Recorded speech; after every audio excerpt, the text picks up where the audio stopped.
Hello, true duelists. My name's Craig Fee, and welcome to Yugipedia, or the new card report, whichever you'd like. Duelist Advance is the next core set for the OCG, and this set's obligatory legacy support for the fans, and more importantly for exactly Lithium 2300, is Monarchs. Because someone is going to try and play Tribute Summon deck in 2025, and I respect the hell out of it. Right up until I get domain locked for my fucking life savings, and then hate that, and hate my life, and hate that a really cool deck has such a cancerous strategy. But who knows? Maybe this new support will be something else. Maybe it'll be a return to form for extra deck Monarchs. Could they make a comeback? No. Not absolutely not. No, this is Monarch support from Konami. We aren't touching the extra deck at all.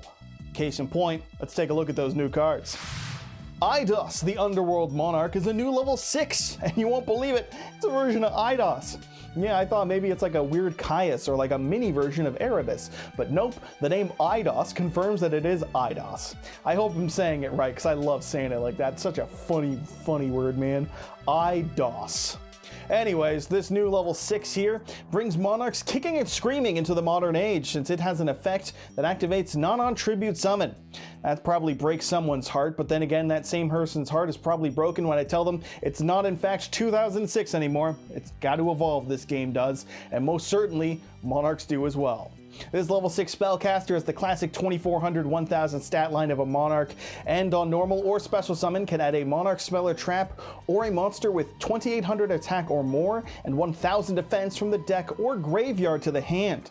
It can also declare an attributes and make one monster on the field become that attribute, and if you tribute summon a monster with 2400 attack and 1000 defense while this is in your grave, you can either add this to your hand or special summon it. God damn. It does it all, doesn't it? On summon, it can search a Mega Monarch, and you can revive it from the grave after summoning a Little Monarch. You can then make one of them become the attribute of the Mega Monarch it would search, and then you contribute them to get the full effects of the Mega Monarch. That's crazy. It's like it's designed to work in its own deck. So you could even more reliably say, search Mega Ryzas and get its effect off when not playing Flu. That's remarkable, I can assure you. It does suck a little that you have to include the Little Monarchs to get that stat effect going on, assuming I read the effect correctly, and it does require a 2400, but if I'm wrong and it can do it off a 2800 as well, then that's even more fantastic.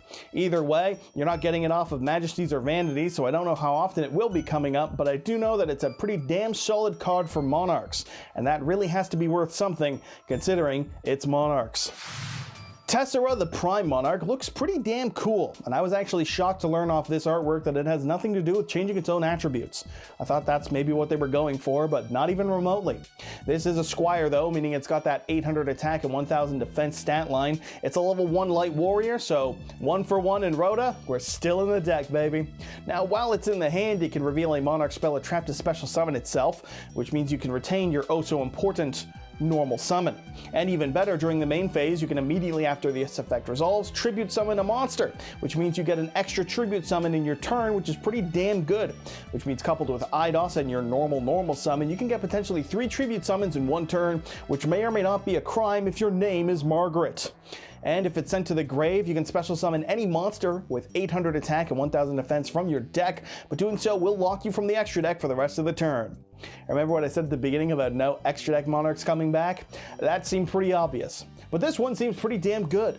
Make it searchable and you can maybe not have to play 3 of it, but even if, it's still a pretty damned good card, even if it doesn't really help to solve the Monarch problem. That is, of course, the fact that you need the right mix of Monarchs and tribute fodder, and this only gets you tribute fodder and more tribute fodder, so it does nothing to alleviate that problem. So you're still dealing with that 2006 situation in terms of deck building. But it does give you a bonus summon, which is very much needed for Monarchs, and it's self-summoning, so it's really solid if nothing else. And hell, it makes for 2 good Monarch cards, and that's something that I thought wouldn't be possible to say in 2025, nor to include on my 2025 bingo card. Scheme of the Monarchs is a sinister name for a new normal spell, this one being a Foolish Burial Goods for any Monarch spell or trap. And best of all, that first effect is no once per turn, so if you open 3 you can bin 3 and cry at your terrible hand. You can also target an opponent's monster if this card becomes banished to add one monster from your deck or grave to your hand with 2400 attack exactly and 1000 defense exactly that will have the same attribute as the targeted monster. You can then immediately after it resolves normal summon one of the 6 original Monarchs, and they list them by name. So you do get the option to search and play one of the original 6. It just comes at the tremendous cost of searching and playing the original 6. Or at least one of them. I'm just saying Grand Marg is not really good because it's really bad. It was bad in 06, let alone in 2025. But Caius, the Stylus, and Ryza are certainly playable, if nothing else, by virtue of being searchable off of this. Zaborg is not the worst thing, I'd guess, although I would never recommend it. And you can argue Mobius has a purpose against back row decks, but playing one of each to get the search would be so horrendously bad, and even teching in just one of them for your, say, Caius or Ryza of choice is asking a brick-filled deck to brick, which is pretty yikes. I guess some people might want to tech in Caius or Ryza because you can, but not what I'd recommend. Notably, this can still search, say, the new Eidos or Majesty's or Vanity's Fiend, so it's not unplayable with that second effect, but it's mainly going to be Foolish Burial Goods and Monarch, which is a card they've played in the past since Pantheism has a graveyard effect and Prime is just graveyard fodder, so it's not a bad thing, I just don't think it's exceptionally phenomenal. Rebellion of the Monarchs depicts Erebus looking bored as hell, not unlike you'll be if you ever get domain locked, because that's not particularly fun. This is another normal spell, this one requiring you to discard a card and then reveal 3 monsters. They all have to have 1000 defense, so they can either have 800 attack or 2400 or more attack. And then your opponent will pick one of them and the rest will go to the grave. The one picked goes to your hand, which means Monarchs officially have a searcher. And it can be banished from your grave to special summon a monster from your hand that has 800 attack and 1000 defense. Situational. Yeah, that Squire from before is looking a little bit better, especially since you can reveal 2 of it with this, get one in your hand to use its effect to summon and get you an extra tribute summon, and the graveyard effect will summon a copy of Edia to summon Eidos to get you right into Nibiru. But if you've watched Lithium's new video, that's not even a horrible thing for this deck as it turns out. Monarchs can play around Nib, they can play into Nib. It's a changing time, let me tell you. So we finally got Pantheism for our monsters, and that is some much needed consistency for this deck. On topping it, making it more reliable to tech in Squires, which is pretty damn good. It also makes the grave effect of the new Squire even better as said, and it's just a fantastically playable card, which Monarchs don't always get, because it's Monarchs. They just sometimes get bad things. Still, I can only imagine the Lithium is going to be dropping every time he gets to play this, and I am sure he's going to love it, and that I can support. So, new staple ahead. We've got one last card to take a look at, and let's get to that one. Culmination of the Monarchs is a new continuous trap for the deck that'll need your opponent to special summon a monster while you control a tribute summoned monster yourself. But if you do, when they special summon, you can banish a Monarch spell or trap from the grave and then activate one of 6 effects. Destroy a monster on the field, destroy up to 2 spell and traps on the field, discard a random card from the opponent's hand, destroy 1 set card on the field, place 1 card on the field to the top of the deck, or banish 1 card on the field. My god, they replaced the original gang entirely. It's all 6 of the original Monarch's effects, and if I understand properly, you can use all 6 effects in one turn, provided you have the graveyard to banish and the opponent plays into it 6 times. Still, what you're looking at, even if you're not getting Disneyland's 6 effects off this, is a potential for a non-targeted banish, a non-targeted stack to the top of deck, and a non-targeted pop. Plus, if your opponent's playing back row decks, you've got 3 spell and trap to potentially remove so long as at least one of them is set. It will require the opponent to special summon. You'll need the grave fodder to get it going, but if you can get 3 spell and trap into your graveyard, you can reliably pop, banish, and stack a card, which is a pretty damn good way to hamper an end board the opponent will be trying to build.